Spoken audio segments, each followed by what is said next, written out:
So perhaps you've heard the terms modernism and postmodernism and wonder what those terms means.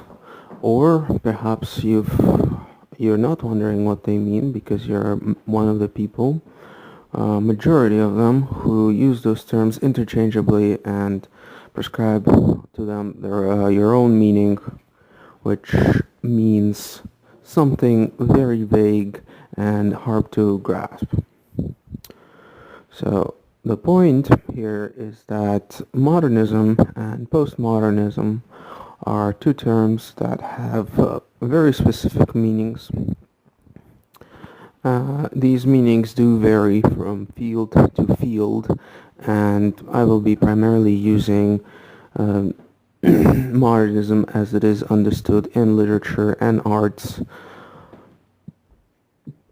There's a great six-part series by a professor by the last name Pearl on literary modernism. It's quite good. It's a lot to take in, a long lecture, but it's definitely worth listening to it in order to truly understand and grasp what modernism is. And I will be giving a condensed summary here, which should not replace the deeper meaning, but rather to supplement it in a way. So, what is modernism and what is postmodernism? Well, postmodernism is simply uh, an an era in art and literature which comes directly after modernism, and it's called postmodernism because everything in that era would be affected or informed by modernism in some way or another, either as rejecting modernism or embracing it. So, so here's where a lot of people get it wrong. They use postmodernism to mean this vague abstract idea that they attack without realizing that it can mean both an acceptance or rejection of modernism, which is generally more in line with the idea they're trying to attack. Notable examples include a certain Toronto psychology professor, Jordan Bucko Peterson. He constantly references postmodernism and attacks it without really seeming to grasp this idea or even having a precise definition of what modernism or postmodernism constitutes, despite the fact that he claims that he's very careful with his words. Of course, it should not be considered a criticism or an attack on Jordan Peterson, as he is a clinical psychologist with quite a few years of experience helping people sort themselves out, and he's definitely the kind of man that could have something interesting and life-altering for you to hear from his mouth, simply due to his experience helping people and working with psychology. That being said, the biggest issue with people using words modernism and postmodernism is that a lot of the times they end up being modernists themselves, especially if they're trying to attack the concept. Hence the title, We're All Modernists.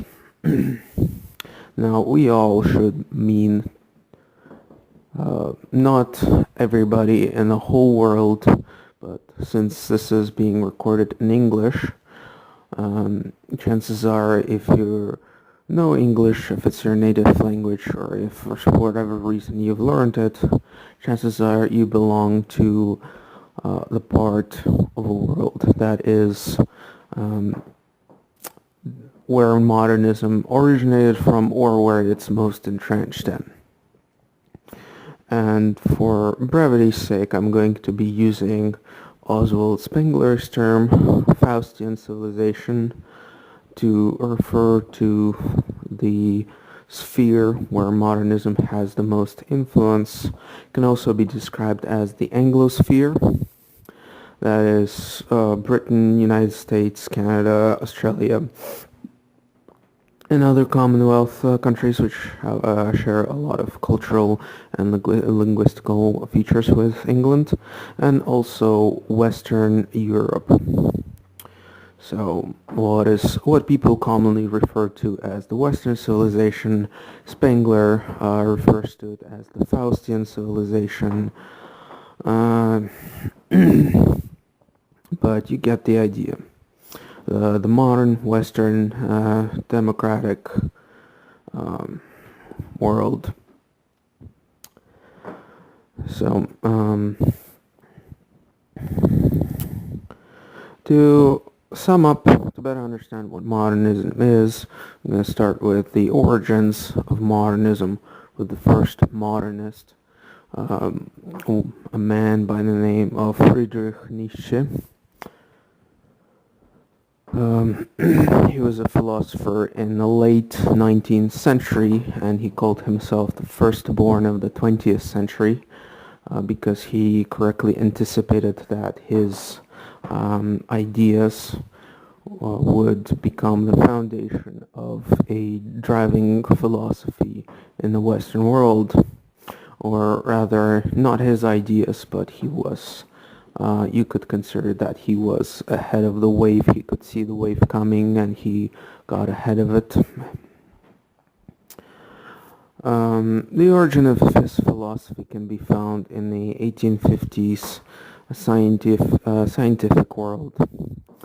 The scientific community at the time was trying to develop a certain model which explains the natural world and excludes the need for the Christian God in it.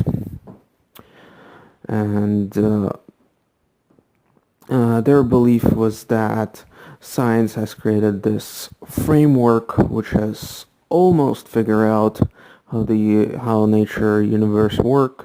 It just needs to fill in a couple of blanks, and this idea still persists among anti-theists of the Western world, despite the fact that scientific inquiry has more or less exploded in multiple fields, making them a lot more complex and completely blowing up the box that the scientists in the 1850s tried to contain the universe in. There are several, in any field, there are several competing major theories as to how to best model the way the data is, and some of it is directly contradicting. For example, in physics, you have your basic Newtonian physics, then you have the physics that work at the micro scale of planets and universes, but which break apart completely when you consider the not even microscopic, the atomic universe, and vice versa. So clearly there is not a box, but this is an aside note. But the people in the 1850s, they considered that they've boxed nature, the universe in, and they were just figuring out these little details, and that the more they figure out these details, the less there is a need for religion or theism of any kind. Hence, Nietzsche, his famous quote that God is dead and we have killed him. To really understand the significance of this expression, one must consider Western society, Western way of thought and life, and how closely tied it was to Christianity.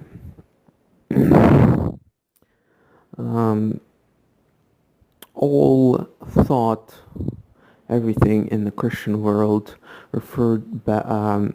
was organized into hierarchies which referred back to God. So, in a manner of speaking, the idea of God was the keystone which was holding the ark that is the Western civilization in place. And Nietzsche, he saw that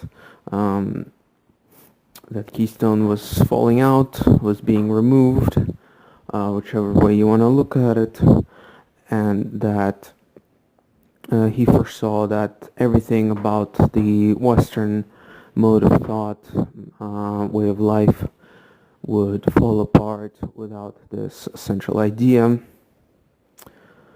Uh, because this is how objectivity worked back then. You could say that what is objectively true, is what is true from the subjective perspective of God, so to speak.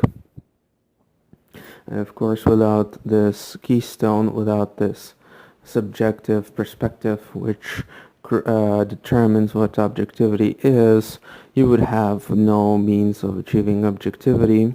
And Nietzsche foresaw a descent into nihilism, and his philosophy was based around a lot of people earnestly think that Nietzsche's philosophy was nihilistic, but his effort was in the opposite direction. His effort was towards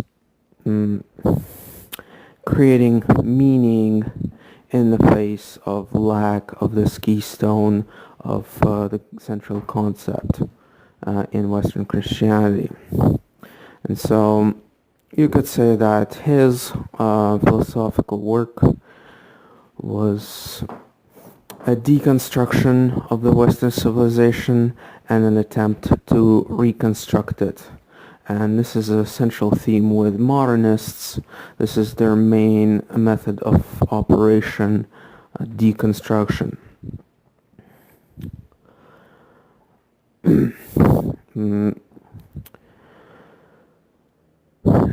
Nietzsche, he saw Christian morality. He thought that it would be an impediment in the face of progress, and he suggested that it be deconstructed, and that instead they reconstruct a different reality, a different set of morals and ideas, partially because the Christian morality was going out of fashion, would be replaced, and partially because he simply liked the morality he was reconstructing better.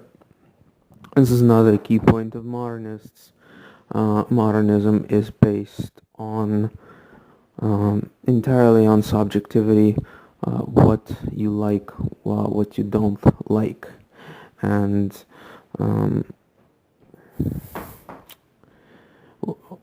within the lecture, Professor Pearl, he puts modernists into two distinct groups who were often at each other's throats, so to speak, but at the same time who share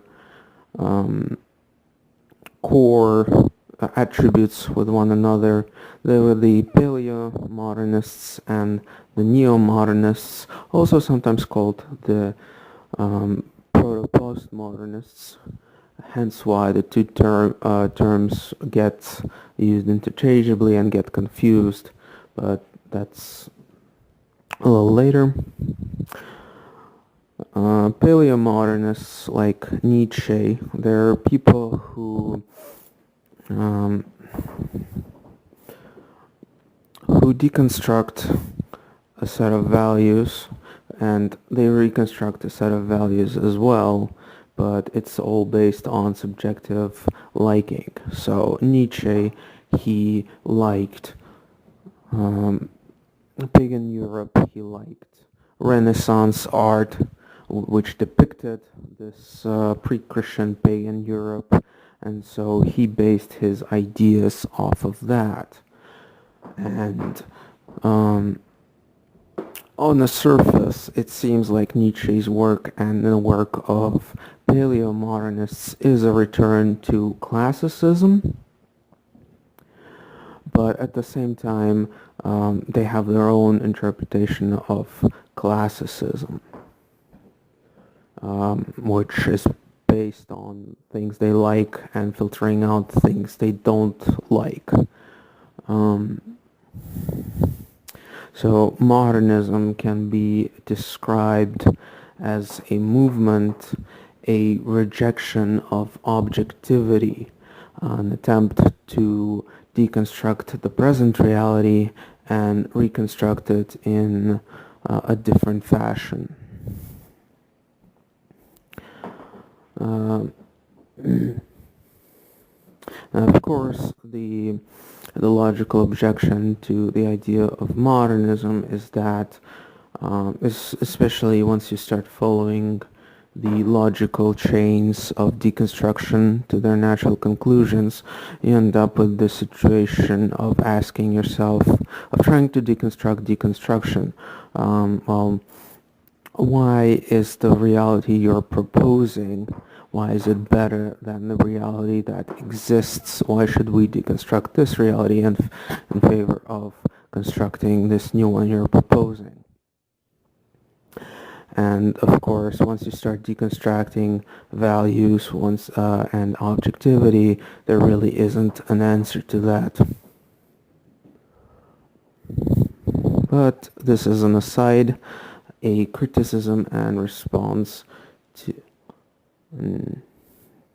to overall modernism comes a bit later. So here we have proto-modernists like Nietzsche who attempt to deconstruct reality and reconstruct it in this pre-Christian pagan way, in this classical seeming way, but which is not truly classical. There's a difference in between what the Palean modernists do and what truly constitutes classical work. And afterwards you had the neo-modernists becoming more and more popular, whose idea was more in line with deconstruction, just straight up deconstruction. They wanted to, in the literary genre, they wanted to take the language, take the words, smash them, and get them back clean, devoid of previous meaning and annotations and baggage. So it's a bit more abstract, and the deconstruction gets a bit more deeper. And this is what usually people refer to when they say modernist or postmodernist, which in a way you could use the terms interchangeably. As I mentioned before, neo-modernists are sometimes referred to as proto-postmodernists, meaning they were postmodernists before it was cool. But at the same time, postmodernism is anything which is past the era of modernism. And as I've mentioned earlier, we refer to it as postmodern, as the postmodern era, because everything in this era is informed one way or another by modernism. There really isn't anything which is against modernism or for modernism which is not influenced by modernism in some way or another. And to get a better experience, to get a better understanding of how that works and why that is, you would have to go outside the Faustian civilization, especially among the older generations in, I don't know, a rural area, say in Vietnam or somewhere like that, a place which you would conceptually consider the the opposite of the modern cosmopolitan democratic Western civilization, and to get an idea of what something which is not postmodern, it would have to essentially go there and observe how the people think, speak, the literature they use, and most importantly, how they read it, how they interpret it. But of course, if you're in the Western civilization, um, it's very hard to escape it. If you don't want to fall into modernist kind of thinking, you would have to very consciously watch your mind, watch your language, watch your thoughts, and consider constantly, is this modernism or is this not modernism? Is this putting me away from it or towards it? Which again, hence why that would be considered postmodern, because it would be using modernism as a reference point. But even though you would be using it as a reference point for moving away from modernism,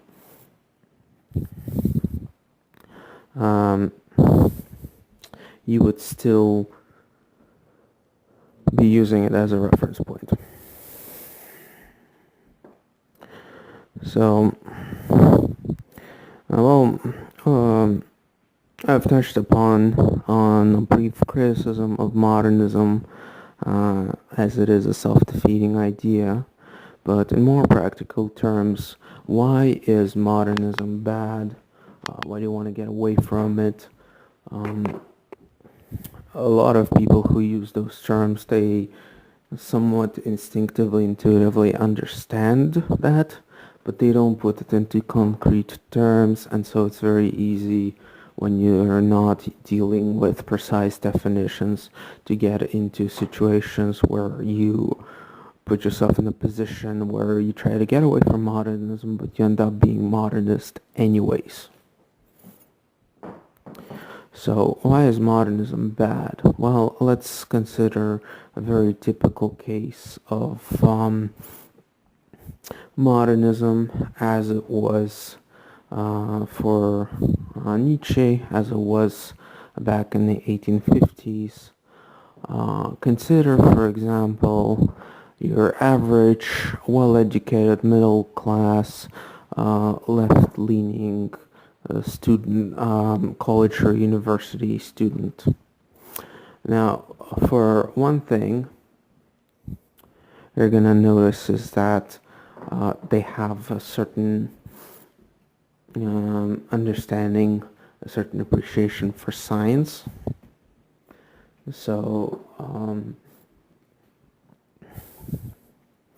they would be, when expressing their opinions, they would be referring back to the idea that their opinion is backed by science.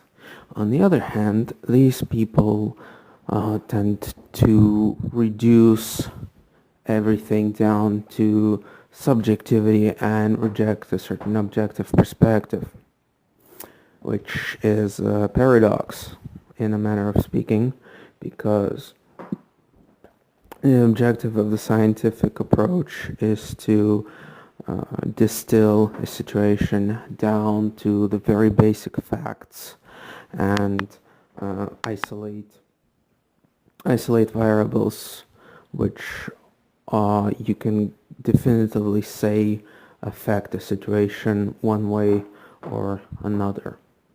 And this is a very standard understanding of objectivity, yet again with left-leaning ideologies, you have this appeal to subjectivity all the time. Well, for starters, it's part of the complexity of the exploding scientific viewpoints, especially in the softer sciences like psychology it's very hard to come to any definitive conclusion. But even in harder areas like biology, physics, there's still competing models. So, um, and since the absolute reference point has been removed from Western civilization, there's no absolute reference point, there's no subjectivity. Another reason is that science, or rather, should I say, scientism, has been a tool for Enlightenment thinkers and proto-postmodernists and modernists, paleomodernists, the whole lot.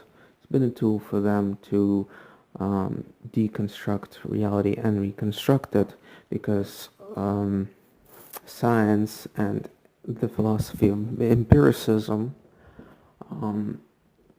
it doesn't offer any values, it doesn't offer any guidance, it doesn't offer any ideas as to what should be done with the findings, the scientific findings, and instead they simply focusing on just cataloging and finding things out and learning how to essentially deconstruct reality to its most basic variables and then reconstruct it using techniques and methods. So in a way, this is not a paradox, because it's scientific models. They can predict what's going to happen.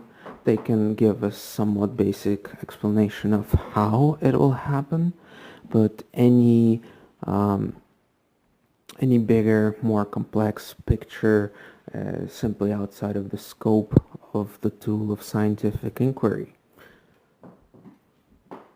Of course, reliance on scientific inquiry as the basis for some kind of philosophical or life goal setting method, it's futile, because that's not its purpose. That's not what it does. That's not part of the job description.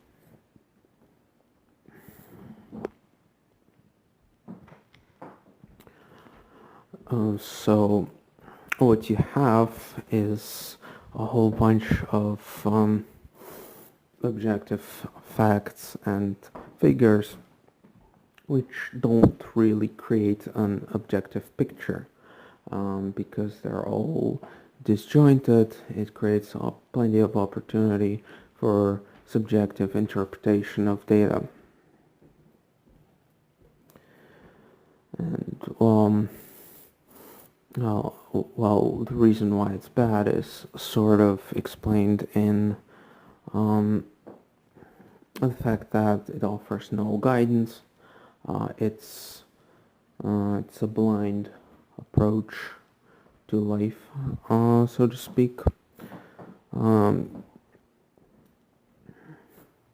very simple example is you would note that a lot of people who fit the description given earlier, educated, middle class, left-leaning college students, they tend to, for example, buy into agnostic mind-body duality, which is not at all supported by scientific process, right? They seem to, it's the classic nerd idea that brain beats brawn, that if you press these kinds of people, for example, as to why they're not eating healthy or not exercising, they'll tell you something along the lines of, oh, I care more about my intellectual development and stuff like that, which of course is, if you try and create an objective understanding of reality, you quickly come to the conclusion that the mind and the body, they influence one another in a very close relationship. You can't have a sound mind without a sound body. But back to modernism. This is a problem most seen in the stereotype that I've described, but the reality is everyone is affected with it to a certain degree.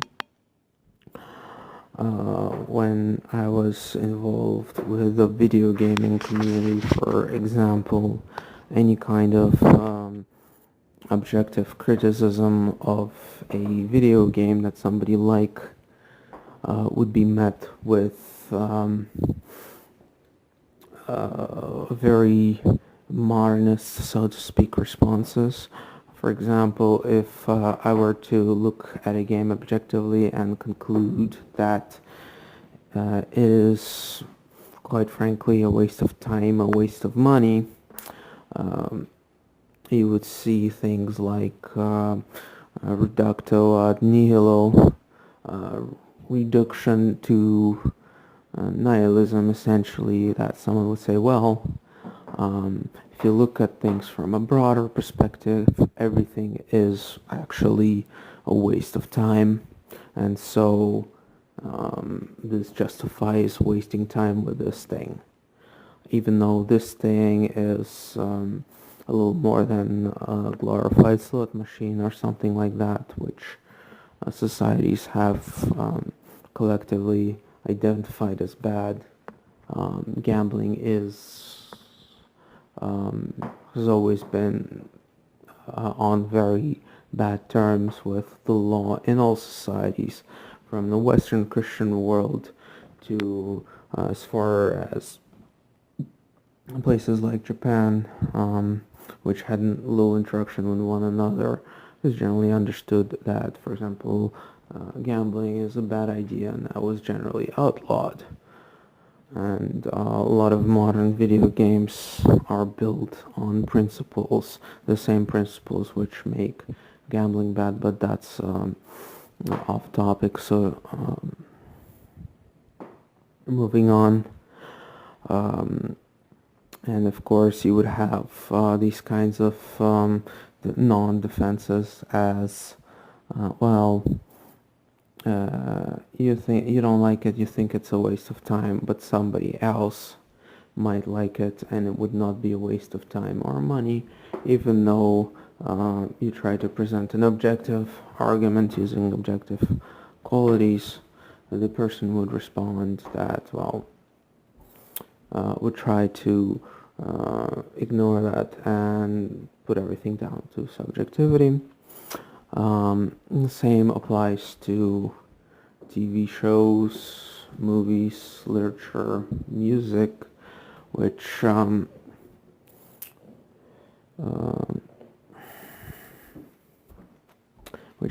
it's a heavy topic, why that's not a desirable thing, but that's something that happens. So imagine my shock when I leave these kinds of online communities and start moving towards the more traditionalist, right-wing, conservative Christian circles, and then I start encountering the same kind of arguments, right? How can you be a Christian and use an appeal to nihilism, right? It sounds absurd and impossible, and yeah, that's something that happens. If you criticize something that someone subjectively likes, right, using objective qualities, then this person will respond with something like, well, by your logic, everything except for praying is a waste of time, so that's all we should be doing. Right? It's a similar enough argument that, well, if you look at things from a grand perspective, everything is pointless. It's essentially the same argument, just worded differently. And of course, this is not a correct view of things, right? Um, for example, you can have a set of things which are worth doing, worth spending your time on, and you can have a set of things not worth spending your time on. You can have a hierarchy of them, and even from a Christian perspective, there's, for example, a story of a Bulgarian prince, which was effectively a warlord at the time, who wanted to come and visit a certain monastery, spend some time there, pray there. And the elders, they rejected him. They told him that the best thing you can do as a Christian is practice martial arts and protect your subjects. And aside from training and exercise, we also have hobbies and pastimes and arts. But these hobbies and pastimes and arts, they're not done purely for enjoyment or fun. They're done largely because they're a way to sustainably keep practicing certain abilities, skills, facilities. Because if you think about it, say you can't be studying some kind of serious books, history, languages, that kind of thing. You can't be doing that sustainably the entire day. It simply tires you out too fast. But at the same time, a game like chess, it's something that you can engage in for long periods of time. There are actually periods where chess would be banned for clergy, for laity within the Christian church, because they were simply spending too much time with it, right? And this is despite the fact that chess is a good hobby. It's productive. It's something which trains mind. It trains the mind. It trains the capacity for abstract thought. And at the same time, it's a game associated with. It's a game heavily associated with nobility, princes, and generally people who, at the time, those were martial ranks. They were the equivalent of officers in the modern day, right? It was officer military training, but it was also a game, and this is the same. The same is true for other hobbies, for arts, for pastimes. They're in engaging them, you're engaging in something that passively and sustainably, in both the physical and the psychological sense, allows you to progress and develop.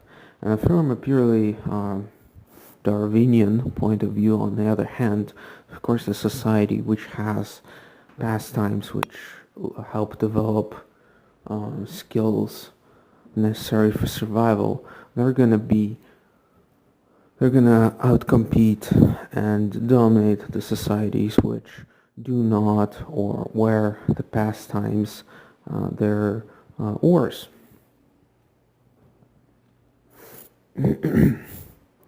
They're worse at doing the thing that they're supposed to be doing. So from that perspective, you can arrange them in a hierarchy. Even the arts, there's scientific research on the effect of, say, classical music, the way it affects developing brains in a very positive way. That's even though it's a softer thing, the effects of music on a brain. It's very hard to eliminate the variables. Um, there's still studies which find positive links. So it's important to understand and cultivate good tastes in um, in all areas of one's life. But at the same time, it's not uncommon to hear or see people within these circles which are supposedly devoted to objectivity use modernist arguing tactics for things which they like. Um, here's another example, somebody who is a staunch supporter of the traditional Latin Mass because and they correctly identify that it is more beautiful, it is better than um, the Novus Ordo. Right, that person can then turn around and say that, say, the standards by which make Tridentine Mass superior to the Novus Order, these same reasons don't apply to secular music, and it's a bit of a head scratcher because why wouldn't they apply? The these things are interconnected. Good music is something that affects everything positively, not just the soul, the spirit, but also the mind. And so, why would you argue for beautiful music in one setting and then say that you don't care about beautiful music in a different setting? Well, the answer is pretty simple. It's because for a lot of people, their personal tastes, it's a mix mash of things, right? It's a paleo modernist way of thinking. They like certain things, so they deconstruct the reality around them to bring them together, right? Um, and this is a very devious trap that I see a lot of people falling into, and it's important not to fall into this, especially if you're the kind of person who purports to be against modernism.